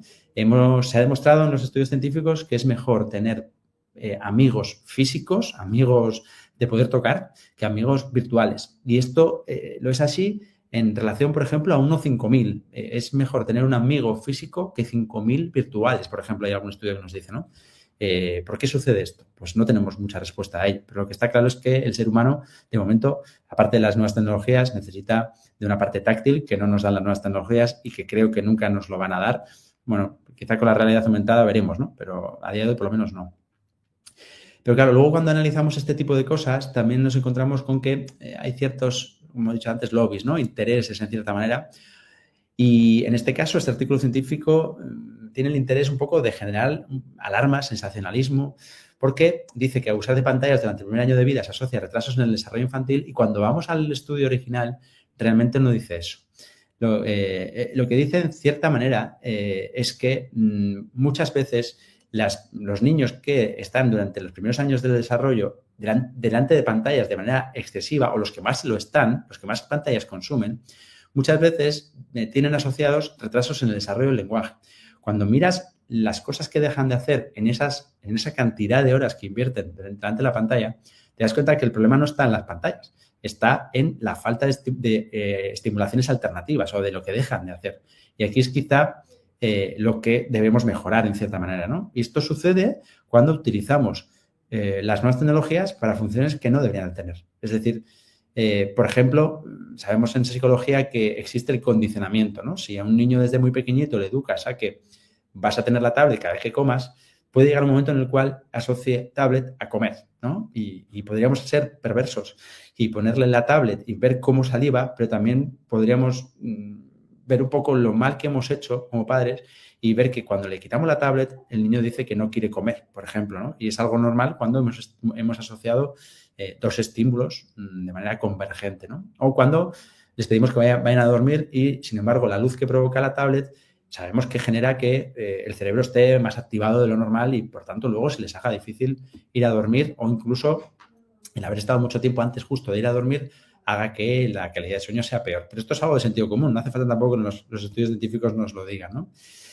Y esto es precisamente lo que de cierta manera nos estamos olvidando. Nos estamos olvidando de que las pantallas están sustituyendo algo a varias cosas que son básicas. Por un lado, que nuestra higiene de sueño, nuestra higiene de hábitos tiene que ser una higiene con sentido común. Y por otro lado, que los niños tienen que seguir siendo involucrados en cierta manera en sus procesos de aprendizaje para que puedan adquirir determinadas destrezas, ¿no? Y sabemos que las nuevas tecnologías lo que hacen es que el aprendizaje sea pasivo. Y siendo pasivo, sabemos que lo que sucede es que no es igual. Por decirlo de alguna manera, ese aprendizaje sucede por otro tipo de circuitos que no tienen el mismo aprovechamiento o que no tienen la misma generalización, por decirlo de alguna manera, ¿no? Pero este tipo de efectos que acabamos de mencionar son temporales o permanentes. Bueno, pues en este estudio que os cito abajo de Glass y Kahn, han llegado a correlacionar, que no generar modelos causales, que es muy diferente, el inicio precoz de pantallas y el consumo abusivo de pantallas con una peor salud mental en la adolescencia y la adultez y también incluso veremos si esto se va replicando en estudios, pero con una mayor probabilidad de padecer enfermedades neurodegenerativas. Y aquí es donde nos encontramos un poco cuidado, ¿no? No sabemos el efecto que tienen las pantallas, pero sabemos que el uso excesivo puede tener efectos perniciosos, como lo puede tener el uso excesivo de muchas otras cosas, ¿no? Y aquí es donde entra el sentido común, en cierta manera, ¿no? Pero claro, a día de hoy estamos hablando de conceptos que quizás a veces son utilizados de manera sensacionalista y esto no dispara la prevalencia de trastornos del neurodesarrollo, aunque pueden generar signos que pueden ser parecidos. ¿Por qué? Porque si a un sistema cognitivo desde muy pequeñito le sometes a un bombardeo de estímulos que son superficiales, que son rápidos, pues su cerebro aprenderá que necesita adaptarse a ese contexto y que, por tanto, tendrá que generar, en cierta manera, más rapidez, más fluidez de procesamiento de la información. Y que, sin embargo, esto irá en detrimento de procesarlos de manera más profunda porque nunca se ve sometido a ese tipo de estímulos profundos, con una inferencia de significados, es decir, con un procesamiento profundo, haciendo relación con otro tipo de aprendizajes, etcétera, ¿vale? Entonces, este tipo de signos se puede asociar a trastornos como el TDAH o incluso, si se pasa mucho tiempo en las pantallas, podrán simular o mimetizarse con un trastorno del espectro autista porque no se están relacionando con los demás niños, por poner un ejemplo.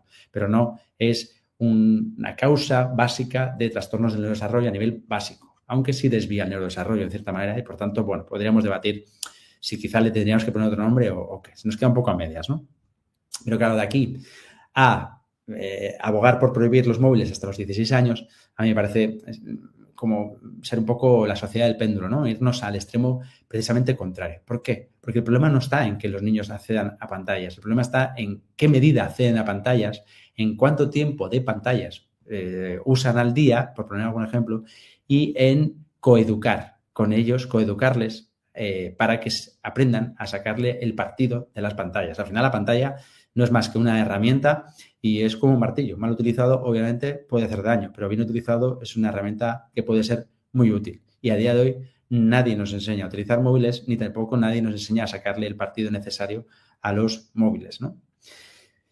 Y esto hace que, en cierta forma, nuestro cerebro se vea modulado, especialmente áreas prefrontales, que son las que más tarde maduran y, por tanto, más influencia pueden tener de este tipo de estímulos, de nuevas tecnologías, de influencia de las redes sociales hacia algún tipo de percepción o incluso ideas mías, ¿no? Estigmas incluso, ¿no? Y que hagan que se moldee ese cerebro hacia determinadas formas de configurarse que no son del todo adaptativas o que pueden incluso limitar nuestro día a día, ¿no? Sabemos además que las áreas prefrontales precisamente se encargan de la toma de decisiones, etcétera, ¿no? Hasta el punto de que hay estudios que ya nos demuestran que el consumo temprano de nuevas tecnologías, cuanto más precoz, más incide sobre la salud mental de las personas que lo consumen. Y aquí las chicas muchas veces son más perjudicadas porque son más sensibles o son más vulnerables hacia estímulos de tipo social, ¿no? De opiniones hacia el cuerpo, de opiniones hacia hábitos, etcétera. Y otro estudio más que nos relaciona el tiempo subjetivo que tengo con el móvil y las enfermedades mentales, ¿no? Aquí también hay una especie de causa-consecuencia en un sentido o en el otro también, porque cuanto más tiempo paso en el móvil, es verdad que más me aíslo y, por tanto, más patología de depresión puedo generar, porque además, lo que antes hemos hablado, ¿no? No soy multitarea. Pero, por otro lado, también las personas que tienen problemas de salud mental tienden a aislarse en el móvil porque quizás es el único contexto o ámbito en el que puedo, en cierta manera, sentirme útil o sentir que soy relativamente funcional, ¿no? Y hay otro tipo de fenómenos que tenemos que controlar, obviamente, ¿no? Y esto ya es como secundario, ¿no? Las nuevas tecnologías también traen estas cosas que son infinitas, por dentro no tienen ningún tipo de límite. Y si no las regulamos bien y las controlamos, ahora, por ejemplo, en España está trabajando en un anteproyecto, si mal no recuerdo, de limitar a las tecnológicas o exigir a las tecnológicas que haya un control parental instalado de serie, de fábrica, en todos los elementos, que no sé si es España o es la Unión Europea, perdón, creo que es la Unión Europea quien está trabajando en esa normativa, con el objetivo de que ese sistema pueda detectar la edad de esa persona que está delante y le permita mayor o menor acceso a determinados estímulos, como es lógico. Aquí en España, por ejemplo, la primera vez que un niño ha visto algún tipo de estímulo que tiene que ver con la pornografía está en torno a los 8 años, que sabemos que no es una edad precisamente muy saludable para determinados estímulos que son complejos a la hora de entenderse, entre comillas, porque, por ejemplo, no tenemos desarrollado a esa edad todavía la sexualidad o el concepto de sexualidad o la sexualidad como disfrute, etcétera, ¿no? Entonces, esto es algo que también tenemos que regular muchísimo. Y si llegamos a extremos, pero estos son extremos, pues la tecnología también puede hacernos llegar, si no en cierta forma, no generamos sistemas de control, incluso sistemas sociales que detecten las personas que pueden estar en riesgo de mayor vulnerabilidad, etcétera, a síndromes de Hikikomori, por ejemplo, ¿vale? Como es el síndrome muy típico en Japón, en el cual las personas se dejan a sí mismas y pueden llegar a morir de inanición, etcétera. Bueno, hasta aquí las pinceladas. Justo creo que me he adaptado al tiempo. Me estaban diciendo por el chat que estábamos ya justo en los 20 minutos de la ponencia. Perdón por excederme un poquito, creo que eran 15, pero me habéis puesto un tema muy complicado para poderlo desgranar en 15 minutos y espero haber podido recorrer todos los puntos del camino en el cual podéis profundizar mucho más allá. Pero ya os digo que todavía está en fase de cocinar, está en fase de cocinarse y necesitaremos unos cuantos años más para poder sacar conclusiones contundentes, replicadas y que sean de calidad de evidencia científica. Y si tenéis, no sé si hay algún tiempo para preguntas, estaré encantado de atenderos. Muchas gracias por la ponencia. Efectivamente, con todos los ponentes nos dan ganas de quedarnos, pero todo el día con cada uno de ellos. Así que muchas gracias. Esos minutitos también de alguna manera se agradecen. Efectivamente, vamos a tener una ronda de preguntas y para eso vamos a conectar a las ponentes de las dos ponencias anteriores. Tengo aquí organizadas ya algunas de las preguntas que nos fue haciendo el público. No vamos a lograr contestarlas todas las preguntas que aparecieron en las tres ponencias, pero estamos un poquito organizados para darle espacio a la discusión en varias de ellas, por lo menos una por cada uno. Así que vamos a pedirle ayuda al equipo para que nos ayuden a conectar aquí a esta reunión a nuestras ponentes anteriores. Así que ahí veo que María Victoria y Rayen están logrando conectarse. Las preguntas, si bien aparecieron en cada una de las ponencias por separado, lo voy a mencionar, pero si alguien quisiera complementar y dialogar entre ustedes, también nos encantaría escuchar un poco de esa conversación porque están todos tocando temas similares desde aristas diferentes. Entonces, voy a empezar con una de las primeras preguntas que apareció entre la ponencia de Rayen. Rayen estuvo presentando, ¿verdad?, sobre el uso de redes, de distintos dispositivos en un contexto de niñas que estaban en institución. Y hablaste sobre la mediación, como la mediación era central en el uso de los distintos dispositivos y de las distintas redes. Entonces, aparecen los adultos como el mediador. También María Victoria habló de la corresponsabilidad, Iván también hizo algún guiño ahí a los controles parentales.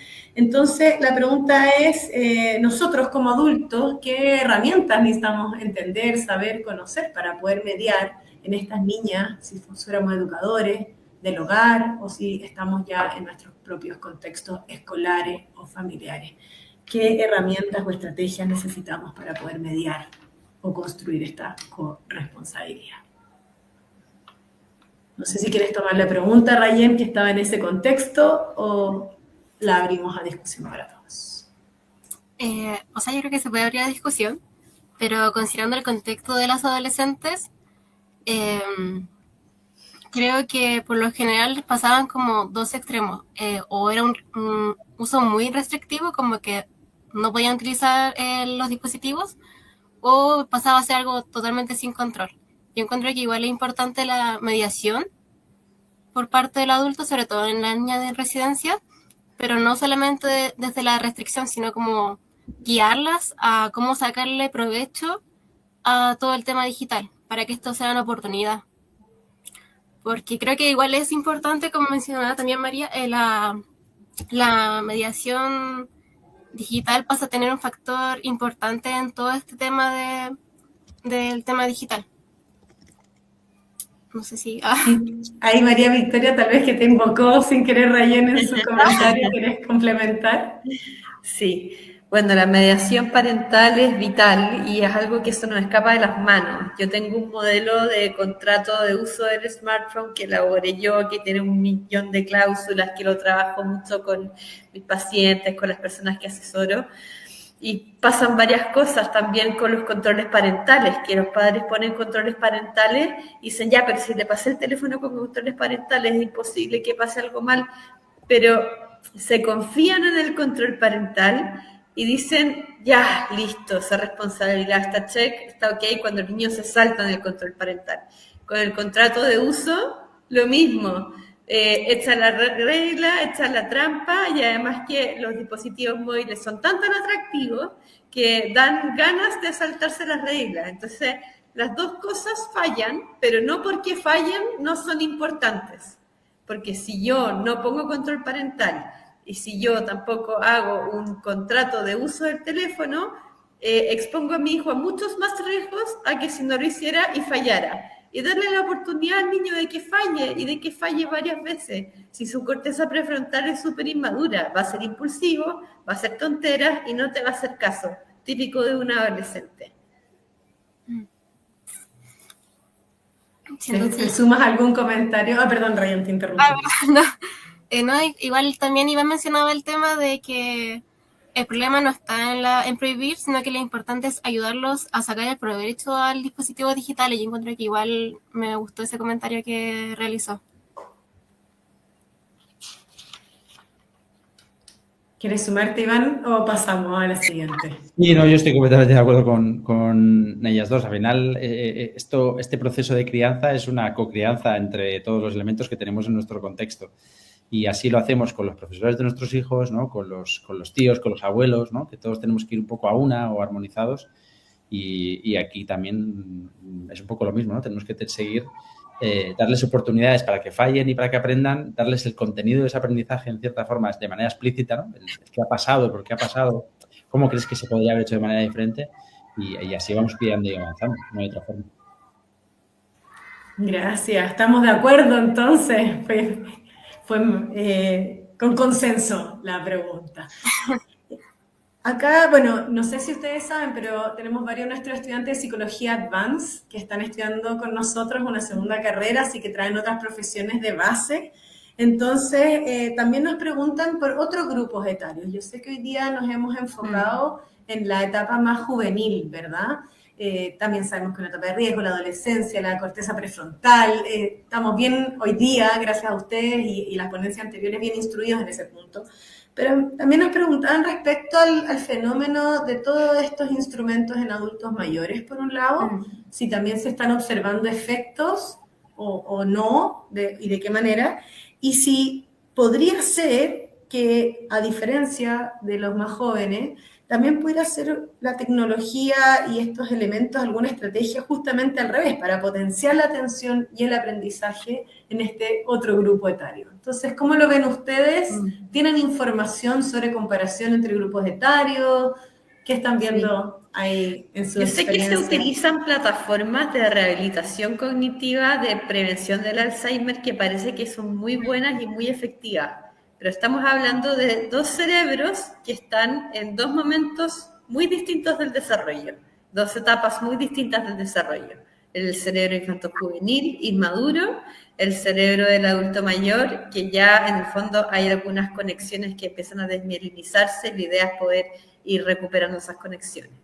Lo que sí he observado en cuanto a comportamiento en adultos mayores es que igual son similares a los niños, o sea, a veces he visto adultos mayores adictos al Candy Crush o que de alguna manera a veces subsanan un poco su soledad o van allí a buscar mucho de relaciones interpersonales que no tienen. Eso es al menos lo que yo he visto y lo que yo te podría decir, porque yo he estudiado esto mucho más en el cerebro del niño, pero el cerebro del adulto es un cerebro distinto, completamente distinto. Y yo en ese sentido, dos cosas que aportar. Uno, me acuerdo cuando pasábamos a la parte a la docencia digital, ¿no? Que hablábamos de, bueno, tenemos que meter las tablets en las aulas, ¿no? Y lo único que hicimos fue quitar libros físicos para meter PDFs en una tablet. Y todo el mundo nos dimos cuenta de que eso no era, ¿no? Digitalizar el aprendizaje. Le estamos sacando, en cierta manera, poco partido en este sentido, ¿no? Y de hecho, hay muchos estudios que nos dicen ya que si utilizamos fichas de lápiz y papel en psicología para trabajar determinados procesos cognitivos, tenemos cierta intervención, cierta potencia a nivel eficacia. Si utilizamos digitales, también tenemos cierta eficacia, ¿no? Pero si intercalamos las dos de una manera inteligente, es cuando más potencia tenemos en la intervención y más eficacia conseguimos. Por tanto, lo que nos están diciendo los estudios es que toda herramienta es útil, bien utilizada. Muchas gracias. Mira, y pensando que nos queda ya el cierre, quizás varios de nuestros participantes se quieren quedar como con algunos signos de alerta, como poder identificar con mayor claridad algunos signos visibles de que estamos frente a un uso excesivo de tecnología y qué indicadores en este neurodesarrollo, en la conducta, en las relaciones, tendríamos que intentar observar para que de esa manera nosotros como entorno podemos cuidar a otros. Entonces, si nos ayudan con estos, no sé si llaman los tips, alertas, signos generales con los cuales irnos a observar nuestros entornos. Bueno, hay 3 criterios que yo conozco, que es el uso, el abuso y la adicción. En el uso de la pantalla, en el fondo el niño se conecta 1 hora a jugar Minecraft, hace todas sus tareas, duerme bien, cumple con sus responsabilidades y es una de las distintas cosas que hace. Después el abuso es pasar muchas horas, a veces pegarse tandas sin dormir o empezar a acostarse muy tarde, pero no existe aún una dependencia psicológica. Hay aún otras cosas importantes dentro del área de las áreas de la vida de este niño, solamente que su uso de pantallas es abusivo y hace que deje de dormir, que deje otras responsabilidades y no haga las tareas. En la adicción es lo mismo, solamente que ahora hay dependencia psicológica y toda la vida del sujeto está volcada a la pantalla, a la red social, al videojuego. Y que si tú la retiras, ves síndrome de abstinencia. Y tal vez para los que no son psicólogos aquí, ¿cómo se observa un síndrome de abstinencia, por ejemplo? Un síndrome de abstinencia se podría observar en desregulaciones emocionales, crisis de llanto, pataletas, en los adolescentes faltas de respeto, golpear objetos contundentes.